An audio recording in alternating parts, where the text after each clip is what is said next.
We are back on BuzzChomp. Make sure you're subscribed. Thank you. Oh yeah.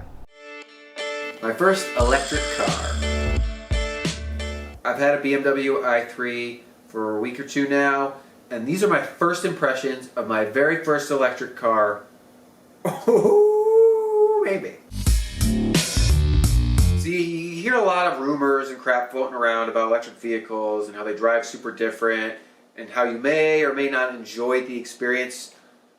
Let me first tell you that it's super easy to go test drive them. I was able to test drive mine for a full weekend prior to purchasing it, so I knew I would like it. This BMW i3, I got 2017, is awesome, alright? The electric cars feel very different because they are in every good way possible, alright? This is like a futuristic car, except it has everything to remind you of what you grew up with and loved about a regular vehicle. First impressions, okay? The old electric vehicles, they didn't look very cool. This 2017 i3 is super sleek. Okay, I went black on black because I love the subtle touches of the blue lines. This car, you sit inside it and it feels really big. Okay, it's got 3 windows on each side, a back window that's really large, a double sunroof of sorts because it's split with the ceiling the way it's aligned, and then an enormous front window. You feel like you're outside and you feel like you're in a really large vehicle. That's nice because this is not a sports car. It shouldn't feel like a sports car unless you purchased a Tesla sports car. Okay? A lot of electric vehicles, they're like blah sedans. Okay? This one feels like more of a sport utility vehicle, except it moves like a car. It is just open and spacious. And you know why that's so good? Because this is 2 full doors and 2 half doors. A lot of times you get that and you don't have a lot of space. No, this seat's 4, but it's a really big roomy back seat. Driving this car is so much fun. You don't barely have to use the brake pedal at all driving an electric vehicle unless someone cuts you off or they stop short. The reason I say that is because when you just turn the car on, it doesn't go anywhere, okay? Until you press the gas pedal, that moves you forward. You let the gas pedal off, it comes to a stop. It takes like 2 seconds to get used to it, but you let off the gas pedal. If you let it off completely, you pick your foot up, it's going to stop within a few seconds completely, do a dead stop. It doesn't roll. If you let it off slightly, it'll continue to accelerate slower and slower and slower, and then you can go and you just... So basically, you ride the whole gas pedal. That's super nice, because half of the exhaustion, especially in a city in traffic, moving your leg back and forth between the 2 pedals. There is none of that because you're on the gas the entire time, except it's not gas, right? It's just forward. You're on accelerate the whole time.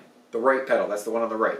You're on it the whole time because all you gotta do is let go to slow down. This car is completely silent.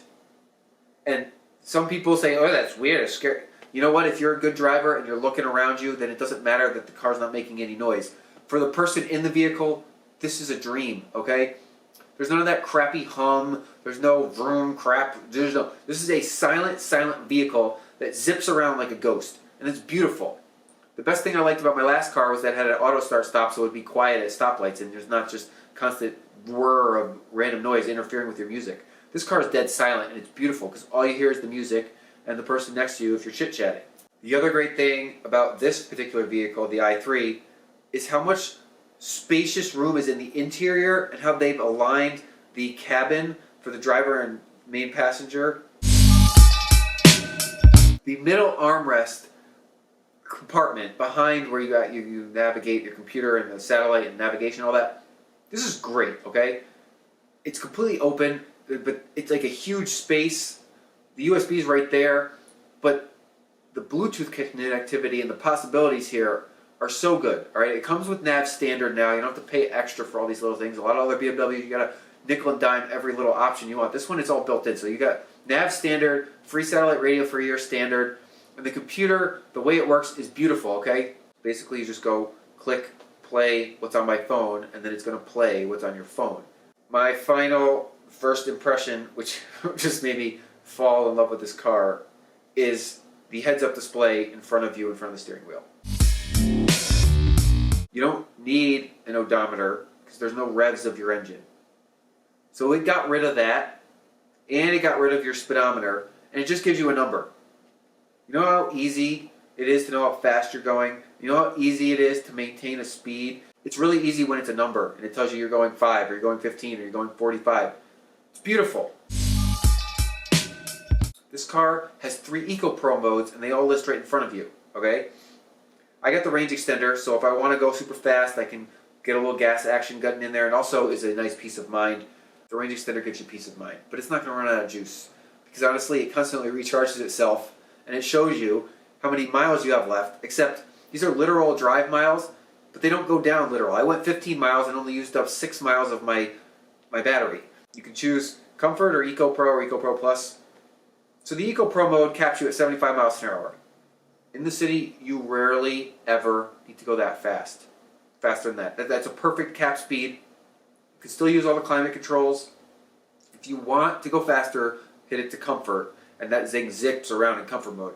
But honestly, the Eco Pro, it has so much range in there, and it drives so smoothly, and it is just a dream.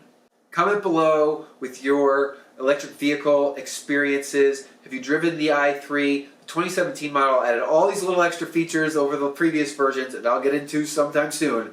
I love my EV. I can't wait. Comment, let me know what you've got and whether you're in love too. My first electric car. Tune back in More from Mandy and Dan. on BuzzChomp. Subscribe. Oh yeah, thank you.